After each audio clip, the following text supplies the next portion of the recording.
The email arrived at 6:12 on a Thursday evening, while I was standing in my kitchen, peeling potatoes for one. The subject line said, "Transition plan for Dad." I thought maybe my son had finally sent over the schedule for fixing the west fence like he'd promised.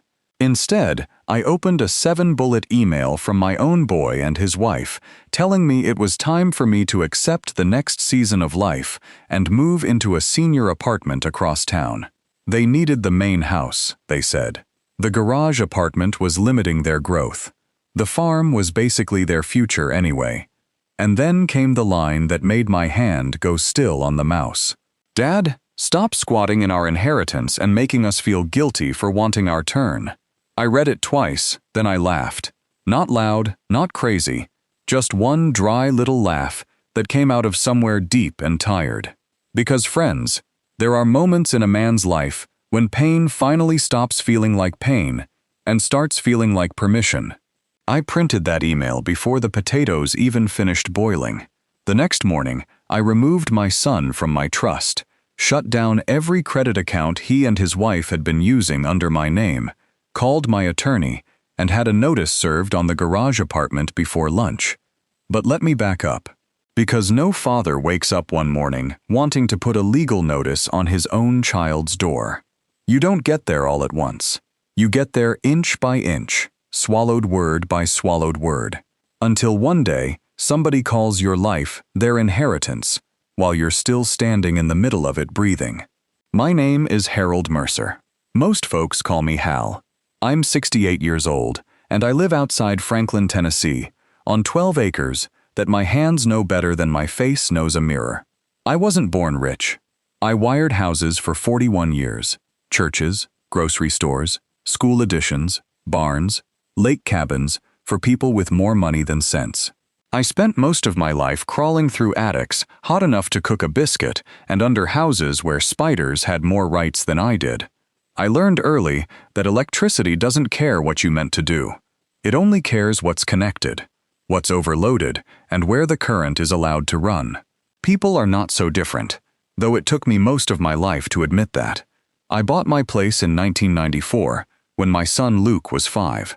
Back then, it was nothing but a sagging white farmhouse, a rusted tin barn, and a field full of Johnson grass tall enough to hide a tractor. My ex-wife Brenda said I was buying a money pit. She wasn't wrong, but I loved it anyway. I replaced every wire in that house myself. I jacked up the back porch, rebuilt the kitchen cabinets, planted pecan trees along the drive, and turned the old machine shed into a proper workshop. Brenda and I divorced when Luke was 17. No dramatic betrayal, no big movie scene, just two people who had grown tired of disappointing each other. She moved to Knoxville and married a dentist. I stayed on the farm. Luke went back and forth for a while, but this place was always the place he came home to. He learned to ride a bike on that gravel drive. He broke his arm falling out of the hayloft.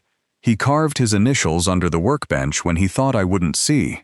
I saw. I kept it there. Luke was a good boy. I need you to understand that. He wasn't born selfish. He had a soft heart as a kid. He cried when we had to put down our old hound Roscoe. He used to save half his Halloween candy for me because he knew I liked Bitto honey.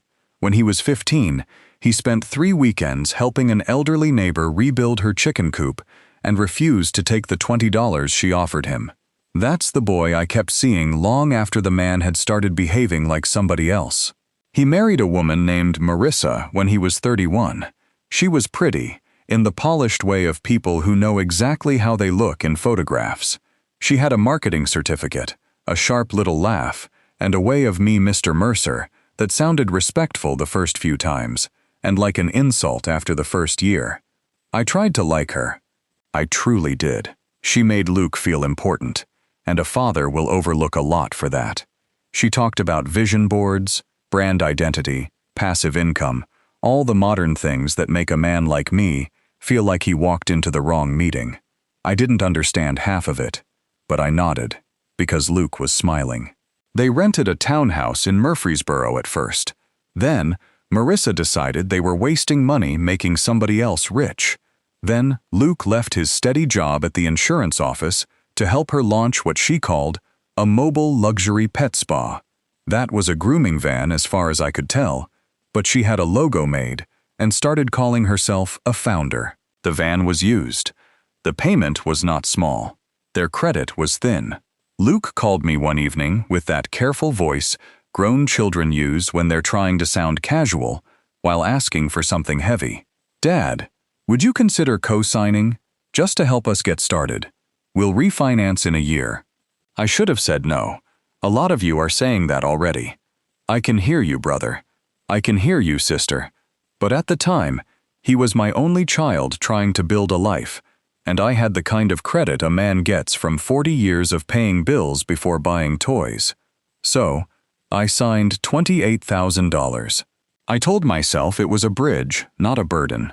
For a while, they seemed to be making it work. Marissa posted videos of dogs wearing bandanas. Luke drove the van, and I saw less of them than I wanted, but more than most fathers get. Then the van's transmission went. Then Marissa said the market was shifting. Then Luke picked up consulting work, which seemed to involve a laptop, 3 unfinished notebooks, and a lot of coffee. By the time they asked to move into my garage apartment, they were behind on rent, behind on the van, and behind on life in general. The garage apartment wasn't fancy. 1 bedroom over my workshop, small kitchen, bathroom with a shower stall, windows facing the pasture. I had built it years earlier for my mother, when her knees started giving her trouble, though she only lived there 7 months before she decided she preferred my sister's place in Alabama, because my sister had cable in every room. Since then, I'd rented it now and then to apprentices from the electrical union. Luke said they needed 6 months. Marissa said, "Just until we reset." That word should have warned me. People who say reset often mean they want somebody else to pay for the consequences of the last version of themselves. Still, I said yes. I did one smart thing. Maybe the Lord had a hand on my shoulder that day, because before they moved in, I called my attorney, Nadine Price, and asked her to draft a simple family occupancy agreement. No rent for 6 months. Utilities included. No business operations from the property without written permission. No alterations, no claim of ownership. 30-day termination by either party. Luke looked embarrassed when I handed it to him. Marissa looked offended. "Is that really necessary?" she asked. "It's just paper," I said. "Good fences make better Thanksgivings." Luke signed. Marissa signed. I filed it in the metal cabinet under my desk, behind the tax records and the title to my truck. The first 3 months were almost pleasant. I'd see Luke in the mornings and we'd drink coffee on the porch. Marissa washed her van in the driveway and waved at neighbors like she was campaigning for something. Sometimes they came over for supper. I made pot roast, cornbread, beans from the garden. They complimented the food, and I let myself believe we were becoming a family again, in a new shape. Then little things started changing. Marissa asked if she could park the grooming van closer to the outlet by my workshop. Then closer became always.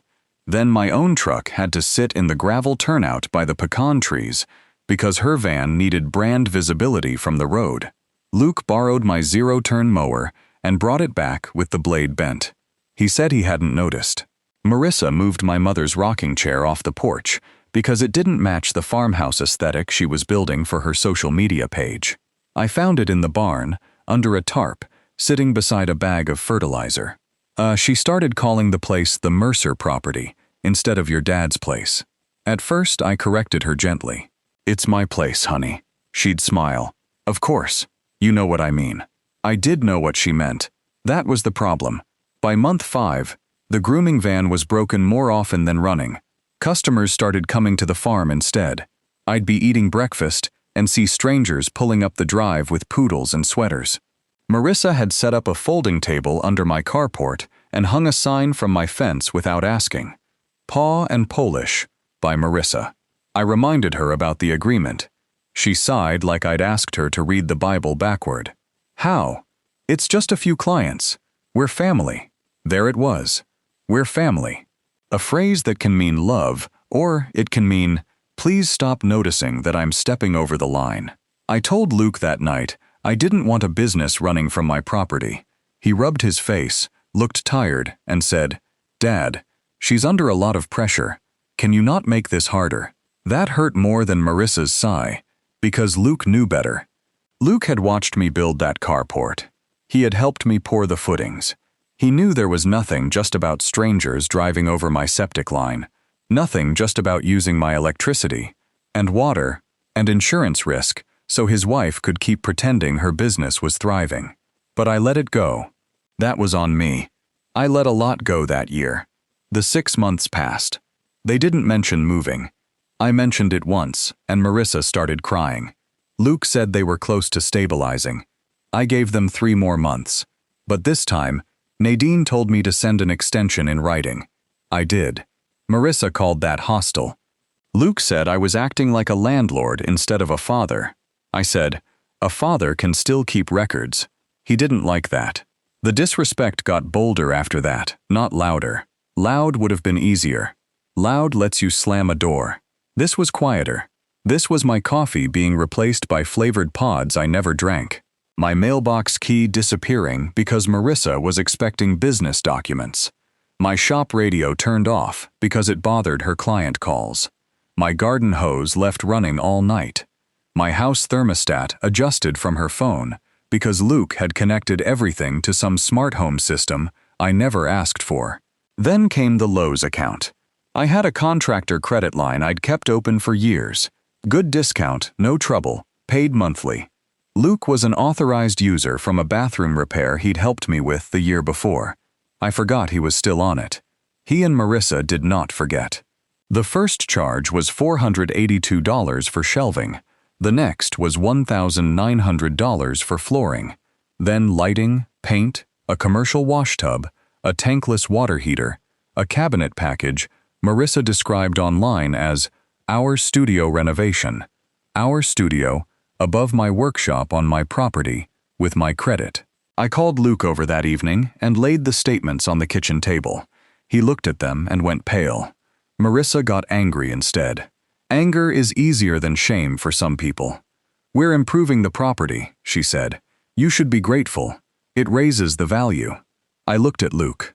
Did you think I wouldn't notice? He wouldn't meet my eyes. We were going to tell you, he said. When? He didn't answer. I shut the account down that night. Not all the way because I still needed it, but I removed Luke as an authorized user. That was the first breaker I flipped. Marissa didn't speak to me for 9 days. Those were peaceful days. Then one Sunday after church, I came home to find 2 cars I didn't recognize in my drive, and a woman in heels standing in my side yard, taking pictures of my house. I asked who she was. She said she was a realtor friend of Marissa's, just helping them think long-term. Long-term. I walked up the stairs to the garage apartment and knocked hard enough to make my knuckles sting. Luke opened the door. Why is there a realtor taking pictures of my house? He looked past me into the room toward Marissa. She came to the door holding a coffee mug that said, CEO. Hal, don't overreact. We're exploring options for when you decide to downsize. I haven't decided that. You will, she said, not cruelly. That was the strange part. She said it like she was telling me the weather. I looked at my son. Luke said, Dad, be reasonable. This place is too much for one person. I was 67 then. I still climbed ladders. I still split firewood. I still change my own oil. But that wasn't the point. The point was that they had started discussing my life as if I were not in the room, even when I was standing in the doorway. That afternoon, I drove to Nadine's office and told her everything. She didn't interrupt. Good attorneys listen like they're laying boards across a creek, one fact at a time. When I finished, she asked me a question I wasn't ready for. Hal, who has authority if you become incapacitated? Luke, I said. She took off her glasses. And who inherits the farm under your current trust? I looked at the floor. Luke. She didn't say I was a fool. I appreciated that. We spent 2 hours changing documents. My medical and financial power of attorney went to my younger brother, Ellis, a retired state trooper who had never once asked me for money. My trust changed too. Luke would no longer inherit the farm outright. The house and acreage would go into a scholarship trust for students entering skilled trades, unless I changed it later. Luke would receive a separate account, not small enough to be cruel, not large enough to reward what was happening. I didn't tell him. Some people call that sneaky. I call it refusing to leave loaded wires exposed. After that, I started keeping everything. Photos of the sign on my fence, screenshots of Marissa's posts using my property to advertise, utility bills, credit statements, text messages, a copy of the signed occupancy agreement. I didn't know exactly when I'd need it, but I knew the circuit was heating up. And then came that email. Transition plan for Dad. There were points. Of course there were bullet points. Marissa loved bullet points. She wrote that senior living would give me community. Luke wrote that the main house would let them expand operations. They had already toured a place called Maple Ridge Commons. They included the link. Studio apartment, 1 bath, meals included, no workshop, no garden, no dog over 20 pounds. Though I didn't even have a dog anymore. They wanted me out by October 1st. They offered to help me sort my belongings. My belongings in the house I'd spent 30 years paying for, repairing, and waking up inside. Then that line, "Dad, stop squatting in our inheritance and making us feel guilty for wanting our turn." I sat at my desk for a long while after I printed it. Out the window, the pasture was turning purple in the last light. A pair of deer stood near the fence, still as church candles. The house was quiet, except for the refrigerator humming and the old wall clock ticking above the doorway. I thought I would feel rage. I didn't. I felt something cleaner. A breaker, tripping before the fire. The next morning, I met Nadine at 8 o'clock. By 9:15, she had read the email twice and said, "They put it in writing. That helps. I want them out." I said, "Good," she replied. "Then we do it correctly." That was important. Friends, listen to me on this. Don't let anger make you sloppy. Sloppy feels good for 10 minutes and costs you for 10 years. Nadine prepared a termination notice under the agreement they had signed. 30 days, no business activity, no alterations, no contact except in writing about move-out logistics. Then I called the bank about the grooming van. I was still co-signed. There were late payments I hadn't been told about. I requested formal notice of default risk and began the process to remove myself, which meant they had to refinance or bring another qualified guarantor. Then I called the supply house and froze every charge connected to Luke or Marissa. I called my insurance agent and told him a business had been operating on the property without authorization. I called the county clerk and asked what permits were required for a commercial grooming operation using water discharge on residential acreage. I wasn't trying to ruin them. I was removing my name from the things they were using to ruin me.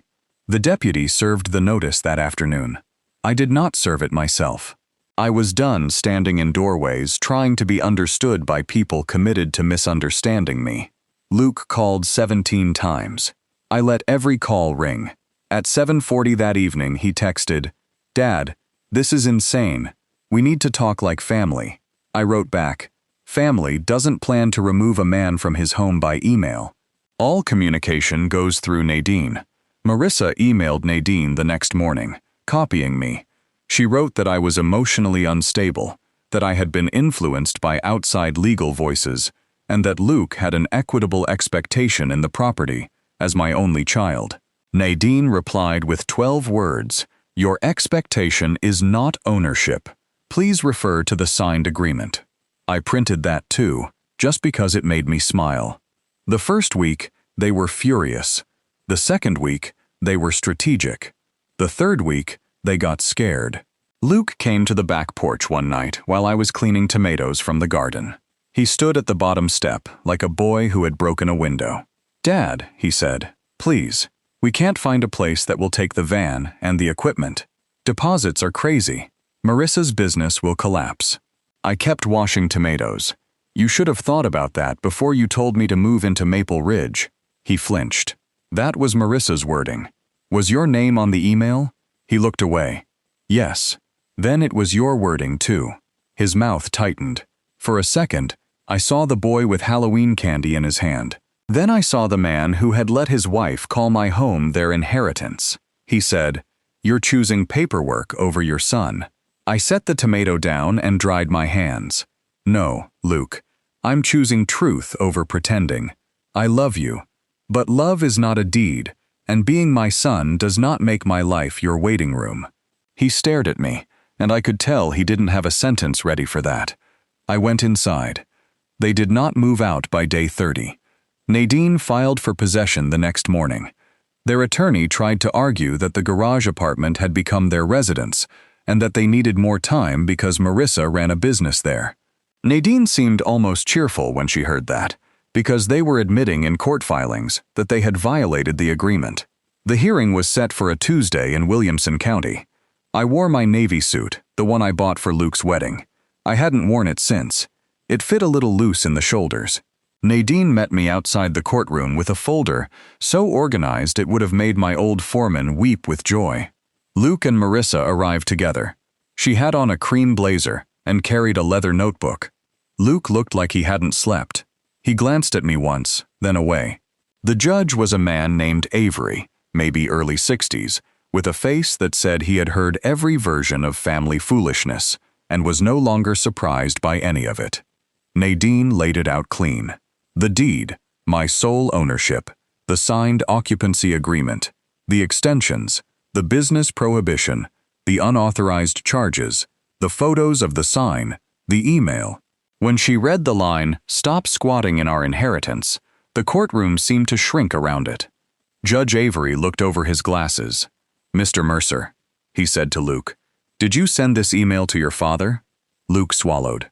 "Yes, Your Honor. But the context I asked if you sent it." "Yes." "And at the time you sent it, was your father the legal owner of the property?" "Yes." "Were you paying rent?" "No, sir." "Were you paying utilities?" "No, sir." "Were you operating a business from the property?" Marissa leaned toward her attorney, whispering fast. Luke said, "My wife was trying to." The judge looked at the page again. "So you were living rent-free on property owned by your father, while using portions of that property for business purposes, and then you asked him to vacate his own home so you could expand into it." Nobody moved. I could hear the old air vent rattling above us. Their attorney asked for 90 more days. Nadine asked for immediate enforcement with the standard move-out period, plus preservation of damages claims. Judge Avery granted possession to me. 14 days to vacate, no further business operations, no removal of fixtures, no harassment, no contact except through counsel. He tapped the email with one finger before handing it back. "Family expectations do not override property law," he said. That line stayed with me. Outside the courtroom, Marissa walked past me like I was a wall. Luke stopped. His eyes were wet, but his jaw was hard. "I hope it was worth it," he said. I looked at my son, and my heart hurt so bad I had to breathe before answering. "So do I," I said. They left on the 13th day. Not peacefully. The sheriff's deputy was there because Nadine had advised it. So was Ellis, my brother, standing by the barn with his arms folded. He'd driven 3 hours from Alabama and brought a thermos of coffee, like we were going fishing. Marissa cried loudly enough for the deputy to hear. Luke carried boxes without looking at me. They loaded the grooming equipment, 2 televisions, 6 chairs I recognized from my mother's dining set, and a set of copper pendant lights that had been installed in the apartment before they moved in. I said, "Those lights stay." Marissa snapped. "We paid for those." "No," I said. "My credit account paid for those." The deputy looked at the work order Nadine had printed. The lights stayed. That was the first time Marissa screamed, not cried, screamed. She called me cruel, controlling, a bitter old man. She said I had destroyed my son's future. I let her finish. Then I said, "No, ma'am. I stopped funding the lie that you were building it." Luke looked at me then, really looked, and something passed across his face I couldn't read. Maybe shame, maybe anger, maybe both. When they drove away, Marissa leaned out the window and shouted, "You'll die alone in that house." Ellis took a sip of coffee. "She always this poetic?" I laughed for the first time in weeks. The damage inside the apartment was not terrible, but it was deliberate. Cabinet doors cracked. Deep scratches across the new flooring they had charged to my account. Shower valve broken. Holes where shelves had been yanked down. They had cut the camera wire above the exterior stairs, not knowing I had moved the recording box into my locked shop months earlier. The camera caught Luke carrying my father's tool chest out at 6:18 that morning. That one hurt. Not the money. The chest wasn't worth much to anyone else, but my father had carried it in the back of his truck for 30 years. His initials were burned into the side. He died when Luke was 9. Luke knew exactly what that chest meant. I filed the police report. A week later, the chest appeared on my porch before sunrise. No note. The van was repossessed in November. I know, because the bank sent me confirmation that I was released from the account after the default process shifted fully to Luke and Marissa. Marissa's business page went quiet. Luke took a job managing inventory for a plumbing supplier in Brentwood. Not glamorous, but honest work if a man lets it be. I changed the locks legally. I repaired the apartment. I repainted the stairs. For a while, I thought I'd never let anyone live over my workshop again. Then a young man named Caleb came by from the Union Hall, 23, recently out of the Marines, starting an electrical apprenticeship, looking for a place close enough to work and cheap enough to survive. He reminded me a little of myself, except taller and better at saying thank you. I rented him the apartment at a fair price with a real lease. He paid on the 1st every month. He asked before parking near the shop. He brought my trash cans back from the road without making a speech about it. Sometimes family is quieter than blood. In December, I signed the final version of the Mercer Trade Scholarship Trust. When I die, if I still own this land, the house can be sold or used to fund scholarships for kids learning electrical, plumbing, welding, HVAC, the kind of work that keeps this country standing while everybody else argues on the internet. I left Luke a path back into the trust, but not a shortcut.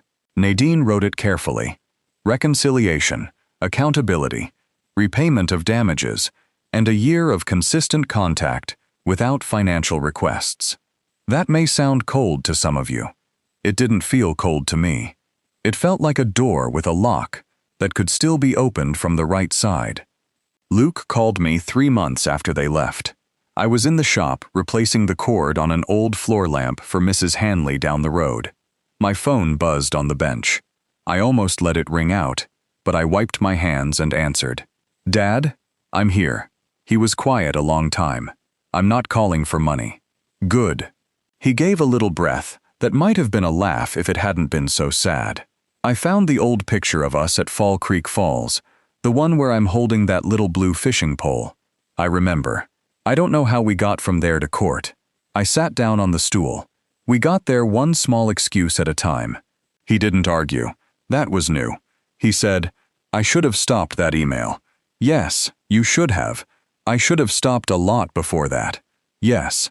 A year earlier, I would have softened it. I would have rushed to spare him from the weight of his own admission. I would have said, "It's okay, son." But it was not okay, and pretending it was had helped build the whole mess. He cried then, quietly, not for show. I know my boy's real cry. I heard it when Roscoe died. "I'm sorry, Dad," he said, "not because things got hard, because I let myself think you were already half gone, like your life was just something waiting to become mine." That was the first honest sentence he had given me in a long time. I looked around my workshop at the pegboard where every tool had its hook, at the old radio, at my father's tool chest, back where it belonged, at the winter light lying across the concrete floor. "Thank you for saying that," I told him. "Can I come by sometime?" "Not yet," I said. He breathed in sharply, but he didn't protest. "When?" he asked. "When you can come without needing anything except to see me." Another quiet. "Okay," he said. "I can work on that." That would be a start. We hung up without promises. People like neat endings. I understand that. We like the bad ones punished, the good ones hugged, the table set for Thanksgiving like nothing ever cracked. But real life doesn't always give you that. Sometimes the best ending you get is not a fixed family. Sometimes it's a locked door, a quiet house, and the first full breath you've taken in years. I still love my son. That never turned off. Any parent listening knows what I mean. Love for your child can survive anger, disappointment, even betrayal. But access is not the same as love. Money is not the same as love. Letting someone use you until there's nothing left is not love at all. It's fear dressed up in Sunday clothes. And if you're listening to this from your own kitchen, your own porch, your own little room where somebody has made you feel like a guest in the life you built, hear me clearly. You are allowed to name what is happening. You are allowed to keep records. You are allowed to say, this far, no farther. You are allowed to love people without financing their disrespect. I spent too long believing a good father absorbs the shock so everyone else can stay comfortable. But an overloaded circuit doesn't become noble by refusing to trip. It just burns the house down. So I tripped the breaker, and for the first time in a long time, the light stayed on. Now, I'll ask you, friend, if your own child sent you an email calling your home their inheritance while you were still living in it, what would you have done? Comment with a 1 if you think I handled it right, a 2 if you think I went too far, and a 3 if you think I should have acted sooner. And tell me where you're watching from, because it still amazes me how many of us in different towns and different time zones are carrying the same kind of story in our chest. Love does not ask us to disappear so others can feel comfortable. Sometimes, the kindest thing we can do, even for family, is speak the truth, protect what we built, and leave the door open only to respect. Gratitude can heal what entitlement breaks, and a peaceful home begins when every person inside it is treated as someone who matters.